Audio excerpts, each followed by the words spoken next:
Hey guys, happy 4th of July. Coming at you with an update on the 79 CJ7. And we've made some colorful progress. Whoa there.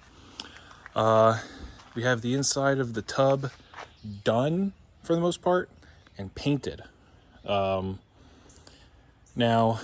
the only part of the tub with paint that really matters is going to be the wall there, because the wheel arches, except for the tailgate brackets, and the floor are all going to be bed liner.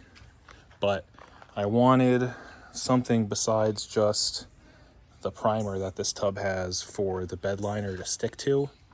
So a couple coats of random paint. This was actually white, but I had extra paint from the can that I bought, so painted that. The Maui blue is the color I'm going with. But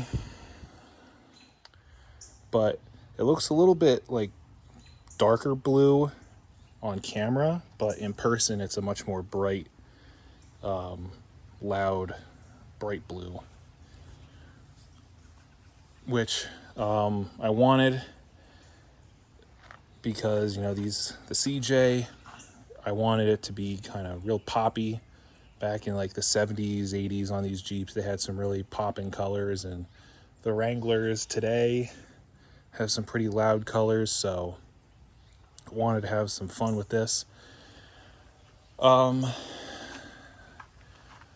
know at one point I was saying that this was going to get body shopped and painted professionally. It's not worth it. I don't want to have a professional paint job done on this and pay all that money, because then I know I'm not going to want to drive it and have fun with it like you're supposed to on a Jeep. So this is just fine.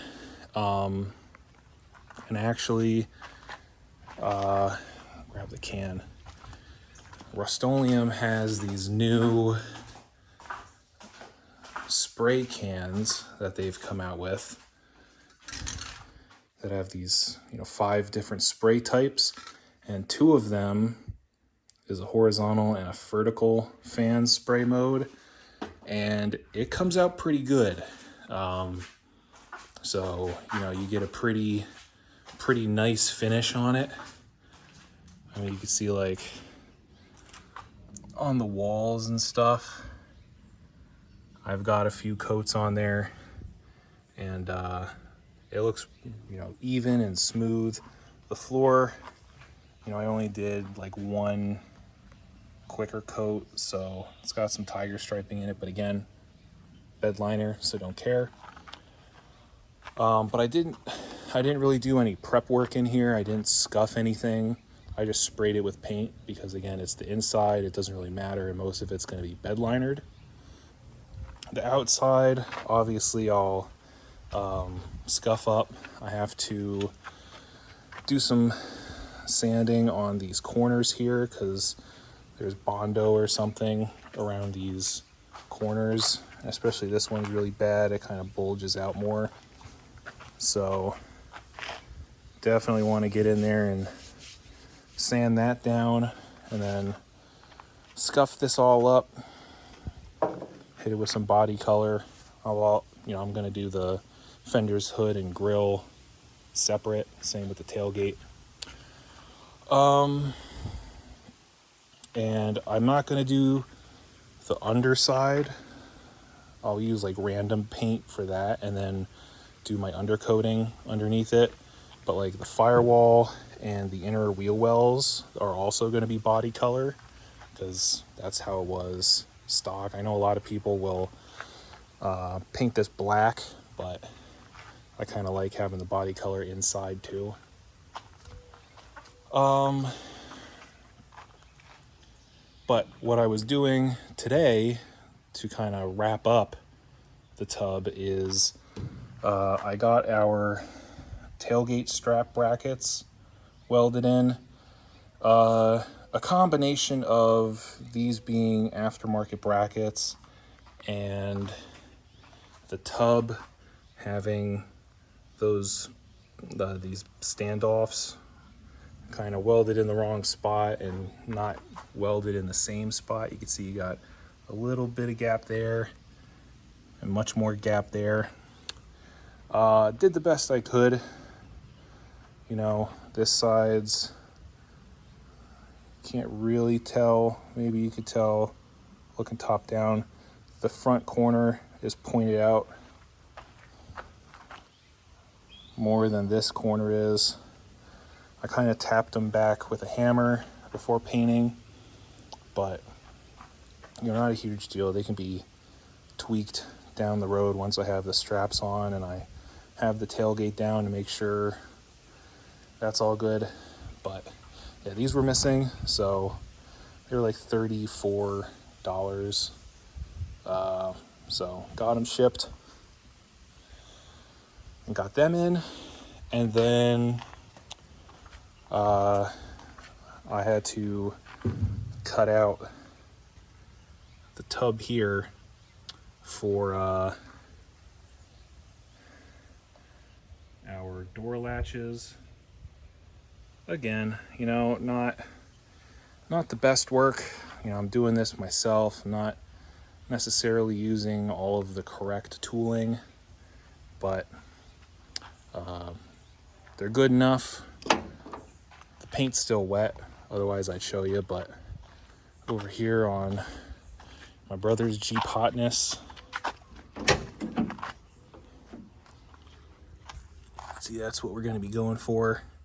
So it's notched out for this piece, and then you notch it out for this situation where if you have more washers, you can get them stacked up. Now his, you know, on the factory, well, on the stock setup, you can see there, this is sucked back towards the structure, you know, the, whoa, words.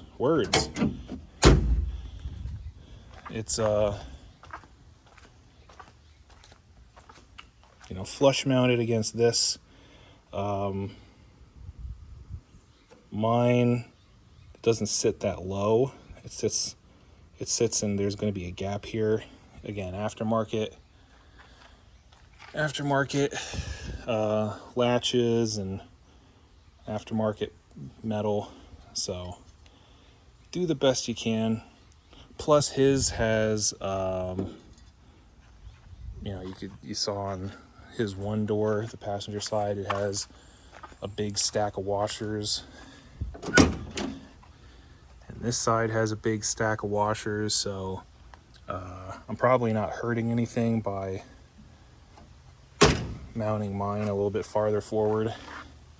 But I just took, you know, I came in here, I kind of measured off of where the brace welds to the floor to where the cutout starts, and did my best to duplicate it over there. It's not the same, it's not exact, but it should get the job done. Now I have it cut out, and you know, I can test fit these in there, but I'm not gonna go about final mounting it until I have the doors that I'm going to use. So those will be one of the last pieces that go in, which I'll also have to get the hardware for them. But yeah, so, but other than that, I mean, the tub is done besides bed linering it. You know, there's nothing much else that has to go on up here. So now we're good to go on getting it off the frame and flipped over, but that might be a little bit just because it's a little hot, and I'd still need to figure out kind of the logistics of how I'm going to do it. Now, one issue that this tub still has is our dash panel, and the fenders, but it's not such a big deal on the fenders. The factory has little plates with captured nuts on them that spot weld to the back side of this. Now, I'm sure I could, get up in there and spot weld them, and it might be okay, but it might not be okay. What I'm thinking of doing is going with riv nuts. So these holes should be big enough where I can get a riv nut in there, try and match the factory bolt size, and then what I'll have to do is, when I test fit the panel, I may have to egg out some of the mounting holes so that the riv nuts will fit. But it might be an issue down here where it's not completely flat, so those might be nuts and bolts. But I know, doing nuts and bolts would be really difficult, especially on like these where you have your defrost duct and the HVAC ducting is all up in there. For the fenders, I'm gonna have no choice but to use nuts and bolts, so it'll wind up being a situation where we're not gonna put the HVAC stuff in until everything's painted and the fenders are on, because you could see, first of all, the holes that they made for the fenders are gigantic, but the heater box is going to be right there, so it would be really hard to do the nut and bolt method with the heater box in there. So that's the solution for that. And again, go with riv nuts for the dash pad, at least for the upper section.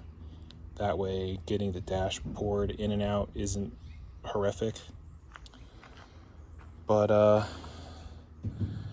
yeah, this whole project has just been, replace the tub.